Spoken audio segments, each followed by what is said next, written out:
And somewhere on, I guess, Interstate 49 potentially, though you may be on some other highway, who knows.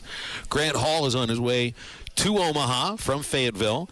Grant, how's the drive? Where are you located when you get in here?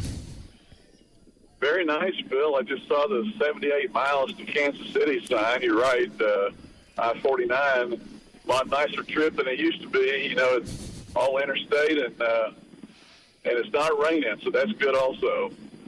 Good. I think the weather should be fine for the remainder of the week. It looks like there could be rain Monday if the championship series goes that far, but we're a ways off from getting there.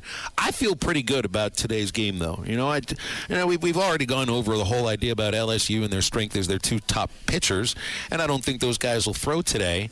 But they can still score some runs. It's a team that's got good arms. I don't think quite as deep as Arkansas, but I really do feel good about this game today. Grant, how do you feel?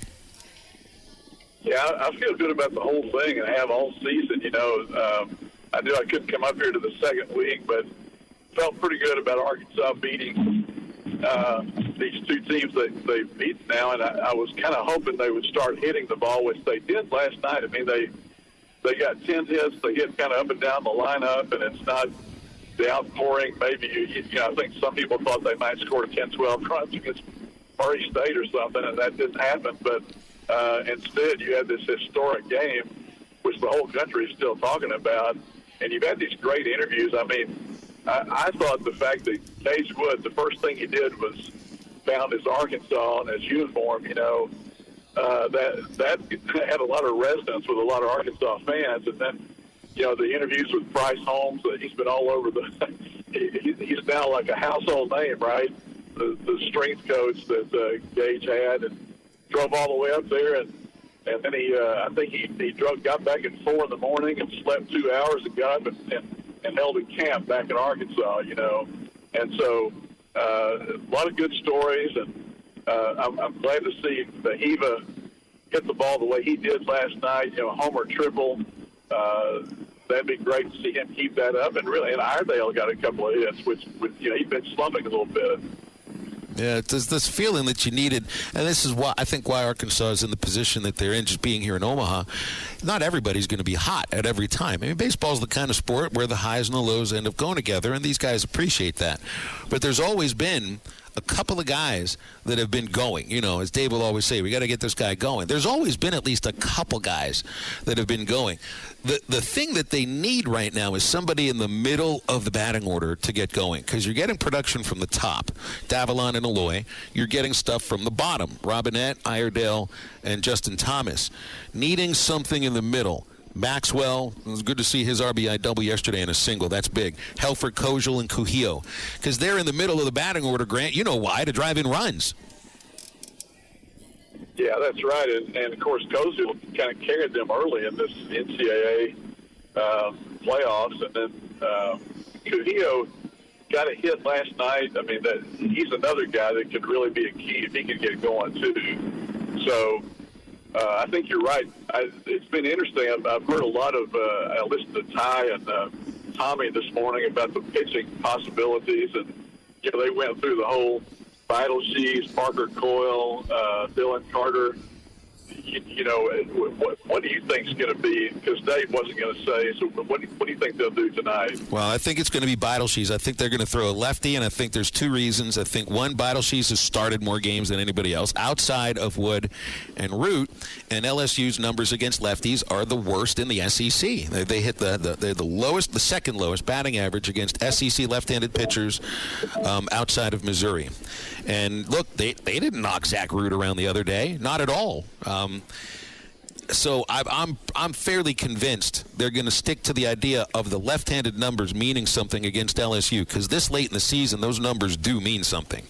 But you're going to need right-handers to get outs as well at some point. And I don't know if do you try to save a lefty for tomorrow, Coyle or Gibbler, because those are really the only two guys you look at. They're not going to pitch back-to-back days, or at least I wouldn't expect they will. But I do know how Matt and Dave think about these things, and they believe in those lefty-righty splits, especially as pronounced as they are for LSU. So I think they go with Beidelshees. Last night, television was talking about Ianson possibly coming back today, but that would really just be on one full day's red day. He only pitched 3 innings the other night, I guess, in that rain-interrupted game. Do you think they'll do that, or will they hold him for? Yeah, I guess it's. I mean, it's like it's a risk either way. If you try to get into Jay Johnson's mind, if you don't start Ianson today, well, who do you start? I mean, what other options are there that you've been confident in guys to throw in the SEC? I mean, you're facing an SEC team here. There's a kid, Jaden Newt, who's made 5 starts, but none of them were SEC games, and he only pitched in relief in the SEC. And his numbers were good, but it was through 5 games in Southeastern Conference play. Other than that, Kaysen Evans has started 3 games. Evans has already pitched in both games that they've played, so I don't even think he's available today. Connor Ware started 6 games, really ugly numbers. And William Schmidt, I don't think they'll start him. So I think it's going to. My guess would be Jaden Newt, but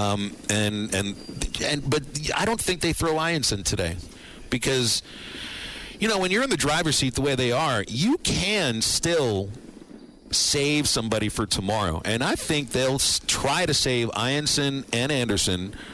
In their minds, hopefully for the championship series. They're going to hope they can just hit enough today and maybe outslug the Hogs, and then they can save their 2 aces for whomever's next in the finals. And then if they lose today, if Arkansas wins, well, then they've got one of those 2 guys theoretically ready to go, even though on short rest. But they throw either one of them. It'd be like Dylan DeLucia pitching for Ole Miss against the Hogs in 22.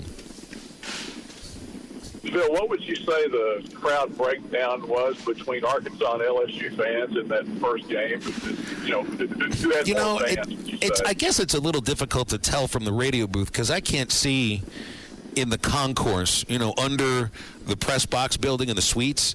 I can't tell, but it looked to me like it wasn't quite 50-50. I thought there were more Razorback fans there, but maybe 60-40, and I don't know what that'll, because that was Saturday. So many people went home, and like when you're here and you're from Fayetteville, you live in Fayetteville, you're the closest to Omaha of anybody else. I don't know if LSU fans are driving back and forth between Baton Rouge, but there are Arkansas fans that are. So hopefully they'll outnumber LSU fans today, because they certainly outnumbered the last 2 teams they played. Well, it's interesting. I've seen 1 Arkansas license plate and no Louisiana plate. So I think if you're going to this game, you're already up there for the most part. Unlike me, but it's this whole thing about LSU having a game in hand. The people who can remember all the way back to the 1979 College World Series, that was Arkansas's first one, and Arkansas had a chance to close the thing out, and they decided to rest Steve Kruger, their best pitcher, in case they needed him, and sure enough they did, and they lost the last game 2-1 to Cal State Fullerton. And I really think LSU, probably plays with fire if they don't go all out to win this thing tonight. I think if Arkansas wins it, that's a lot of momentum for them, and then, LSU has to feel the elimination pressure. I know that LSU's had the upper hand lately, and they've had it in this in Omaha, but yet I think I'm right about this, Bill. Arkansas has won something like, 20 of the last 28 against just going back through the SEC. So that part looks a little bit different, and none of that matters in terms of these 2 teams. And, it's going to come down to perhaps which starting pitcher can be more effective tonight to give that team an edge. I do wonder if it comes down to who's got the better bullpen, who's able to hold on to a lead late. Because I think there'll be some runs scored. Even if you get to tomorrow and they have either one of their 2 best pitchers, I think runs get scored. And I trust this Arkansas bullpen. I still think they'll have an edge as far as that's concerned. Hey, Grant, I want to ask about the U.S. Open. And there's, we had Clay Henry was with us yesterday. He's going to come on later today. And he was saying that Oakmont should never host the U.S. Open ever again. It looked like it was a pretty frustrating course for everybody involved, except for the course itself. So where do you come down on that, on difficulty of the U.S. Open, and what that's like to watch and what that's like for the PGA specifically? Well, I'm a little different on this because I love to see it. I love to see the golfers have to deal with 5-inch rough, and they are trying to identify the best player, not embarrass them. And one guy did shoot under par, and he won. And he won despite adversity early with a couple of horrendous breaks. So Spawn, I think, was the right winner. I heard today that the ratings were 5.5 million, which is less than, I think they had 6 point something in L.A., which I thought wasn't a great course. And, of course, Pebble got 7.3. I mean, 7, yeah, and people turning in to watch Pebble Beach probably. I think that Oakmont, I loved that it was a classic U.S. Open course. Some people might have found it boring. They probably would like to see more big names, I guess, up there at the very end. But it was a wild scramble in that last hour. A lot of guys had a chance, and Spawn was the guy who held on. And really, you can wish all you want that they don't have it again, but they're set to have it for more times all the way out to 2049. So I think USGA wants infrastructure. They want tonight to tear everything down all the time and have something set in place. But, I mean, it's too bad it rained. I mean, we just played this ASGA father-son for 2 days and sloshed through that and had a lightning delay yesterday.